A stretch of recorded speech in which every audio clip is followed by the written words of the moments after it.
Chapter 20. I battle my jerk relative. A Coast Guard boat picked us up, but they were too busy to keep us for long, or to wonder how 3 kids in street clothes had gotten out into the middle of the bay. There was a disaster to mop up. Their radios were jammed with disaster calls.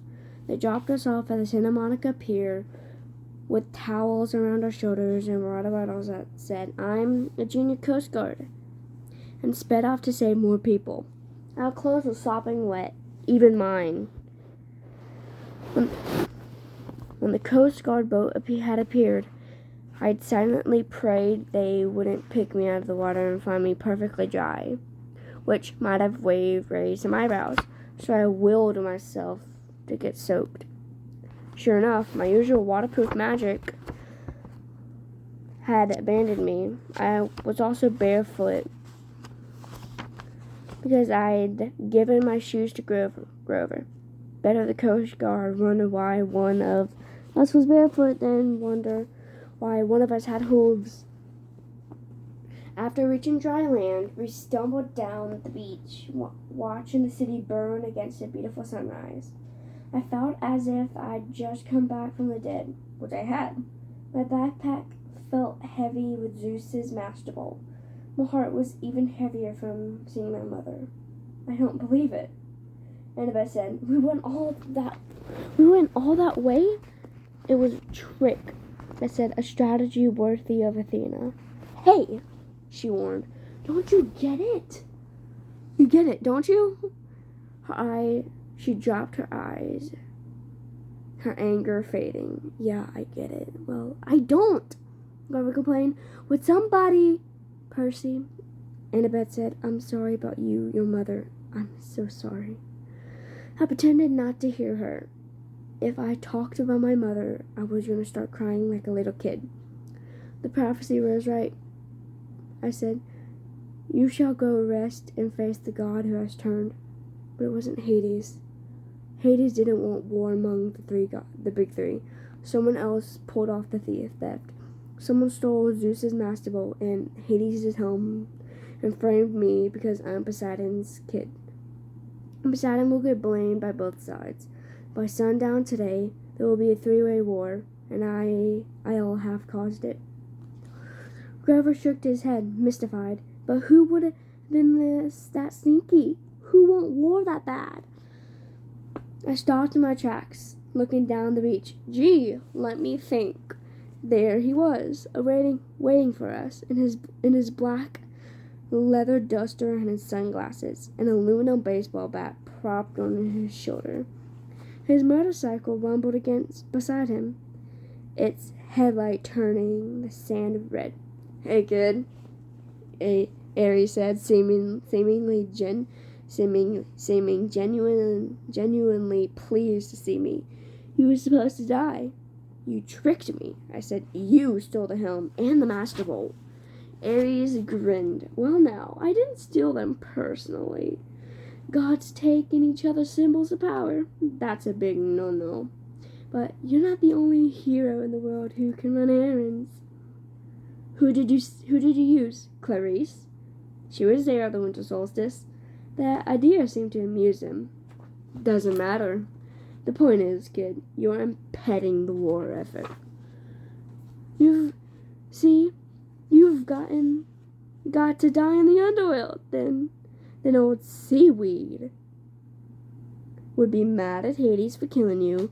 Corpse Trap will have Zeus's master bolt, so Zeus' soul will be mad at him, and Hades is still looking for this."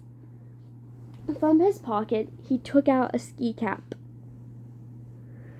the kind bank robbers wear, and placed it between the handlebars of his bike. Immediately, the cap transformed into an elaborate bronze war helmet.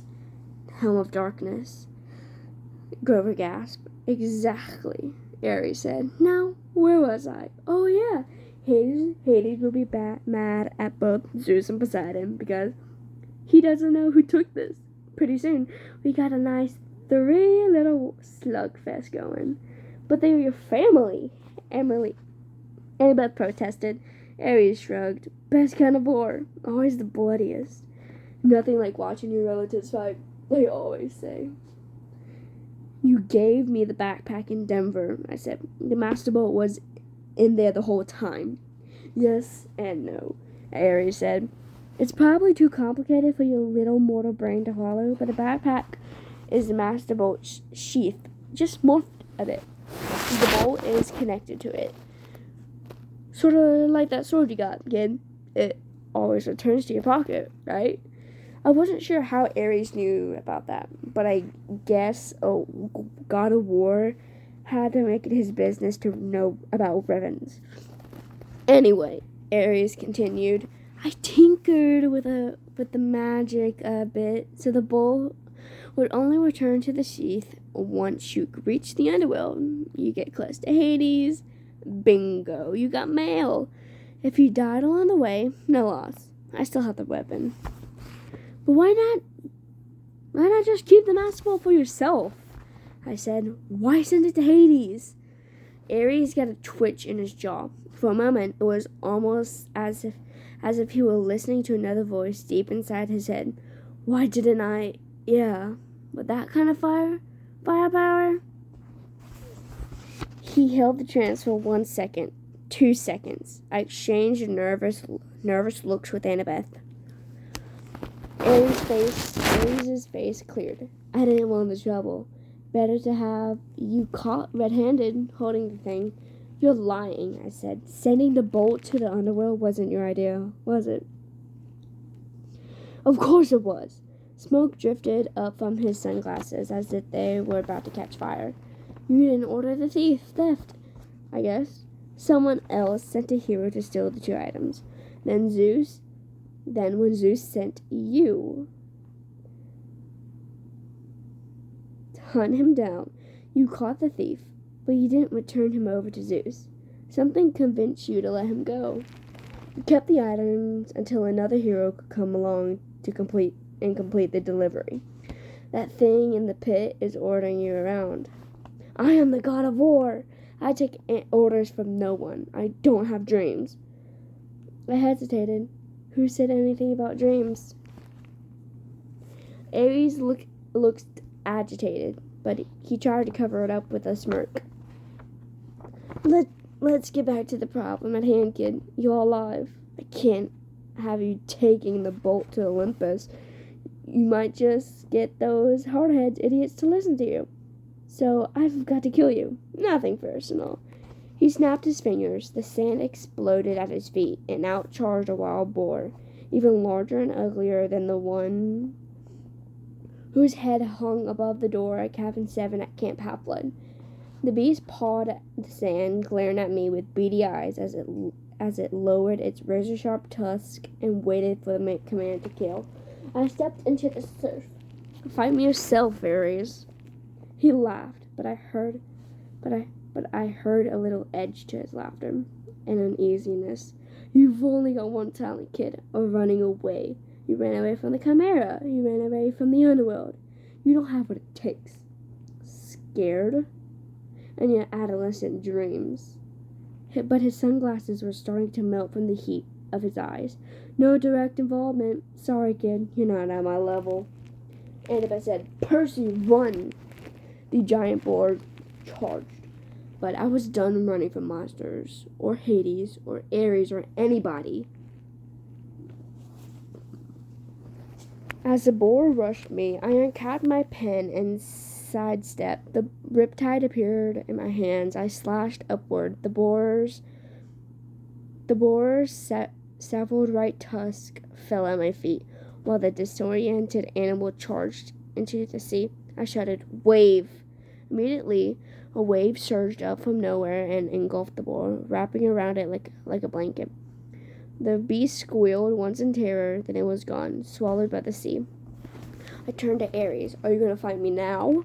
I asked. Or are you gonna hide behind another pet pig? Ares' face was purple with rage. Watch it, kid. I could turn you into a cockroach, I said, or a tapeworm. Yeah, I'm sure. That'll save you from getting your godly hide whipped, wouldn't it? Flames dance along the top of his glasses. Oh man, you're really asking to be smashed into a gray spot. If I lose, turn me into anything you want. Take the bolt. If I win, the helm and bolt are mine, and you have to go away. Ares sneered. He swung the baseball bat off his shoulder.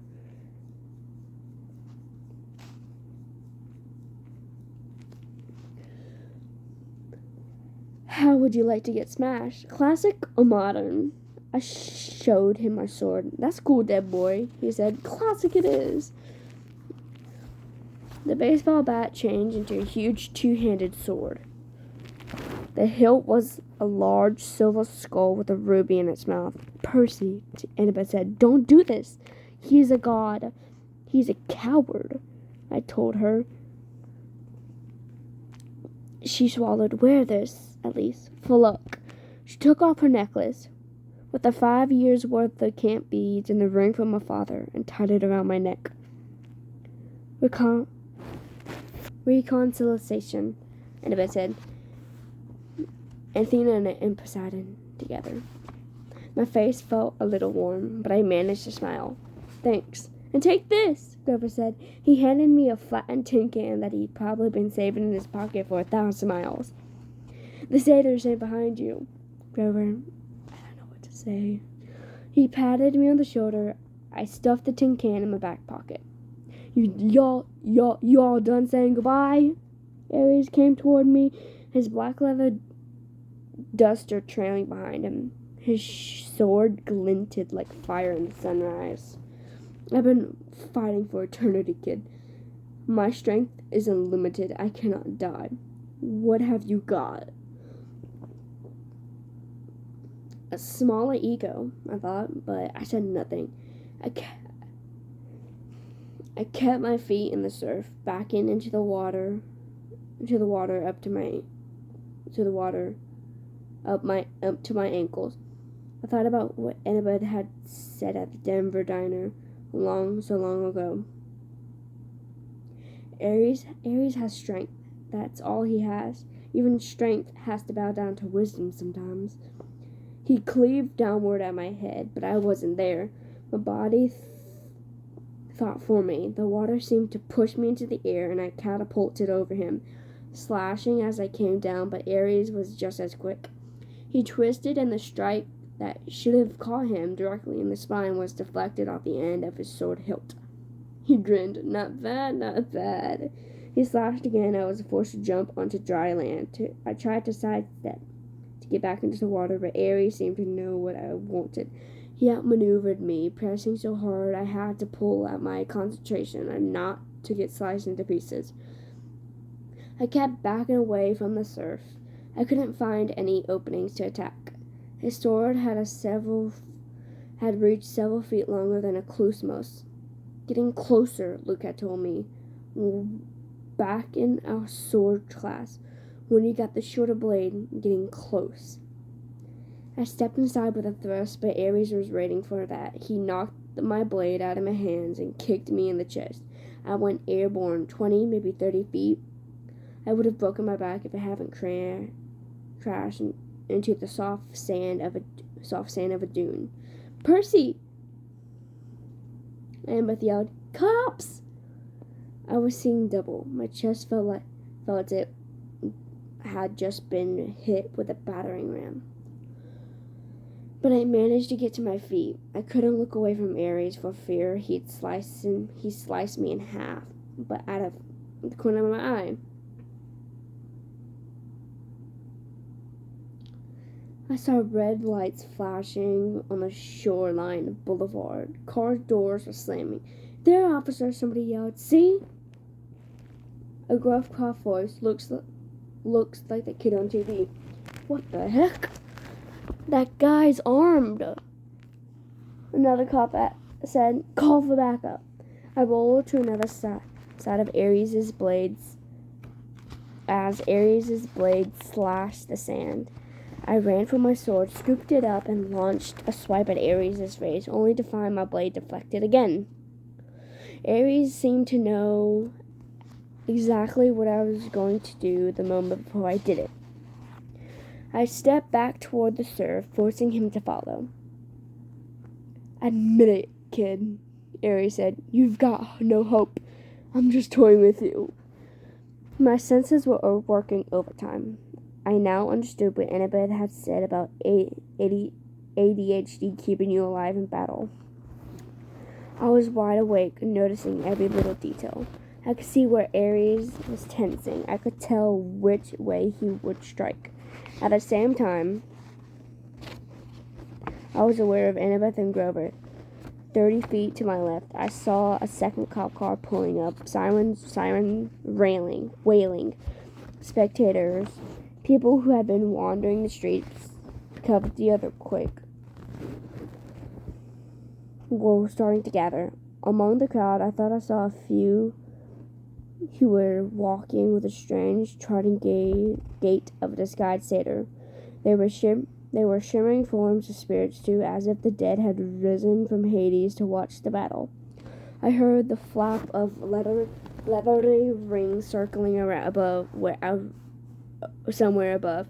More sirens.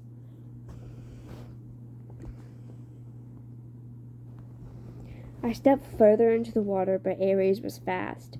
The tip of his blade reached my sleeve and grazed my forearm. A police voice on a megaphone said, "Drop the guns!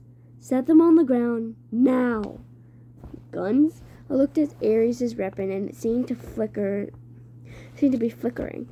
Sometimes it looks like a shotgun, sometimes it's a two-handed sword.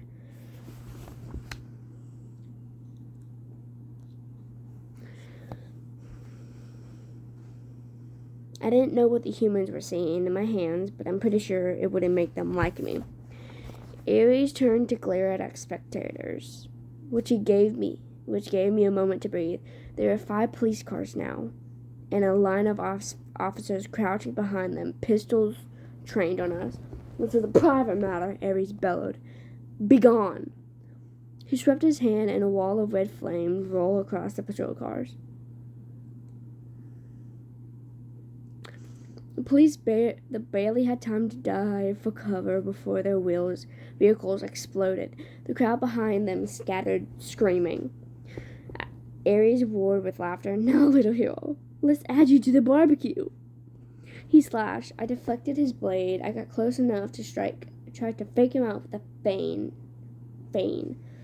but my blow was knocked aside. The waves were hitting me in the back now. Ares was up to his thighs, wading in after me. I felt the rhythm of the sea, the waves growing larger as the tide rolled in.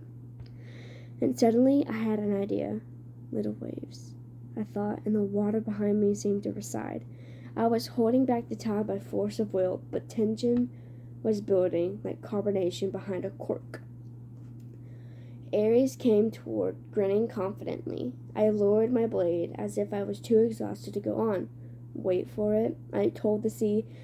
The pressure now was almost lifting me off my feet. Ares raised his sword. I released the tide and jumped, rocketing straight over Ares on a wave. A 6-foot wall of water smashed him full in the face, leaving him cursing and sputtering in a mouthful of seaweed.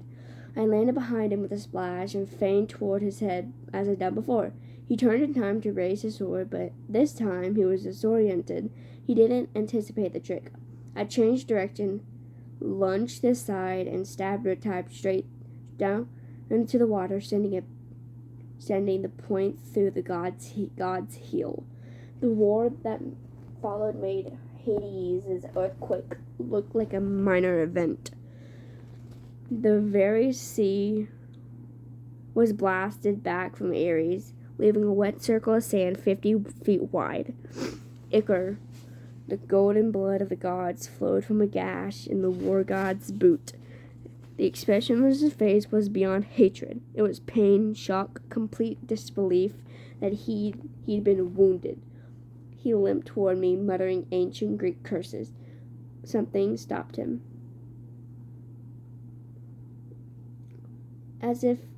It was as if a cloud covering the sun, but worse.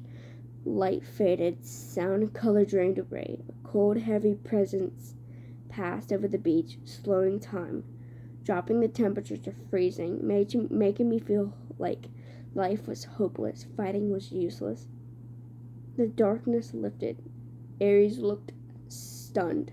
Police cars were burning behind us. A crowd of spectators had fled. Annabeth and Grover stood on the beach in shock, watching the water flood back around Aries' feet, his glowing gold ichor disappearing in the tide. Aries lowered his sword. "You made an enemy, Godling," he told me. You have sealed your fate. Every time you raise your blade in battle, every time you hope for success, you will feel my curse. Beware, Perseus Jackson, beware. His body began to glow. "Percy!" as I shouted, "don't watch!" I turned away as the god Ares revealed his true immortal form. I somehow knew that if I looked, I would be disintegrated into ashes. The light died. I looked back. Ares was gone. The tide rolled up to reveal Hades' bronze helm of darkness. I picked it up and walked toward my friends. But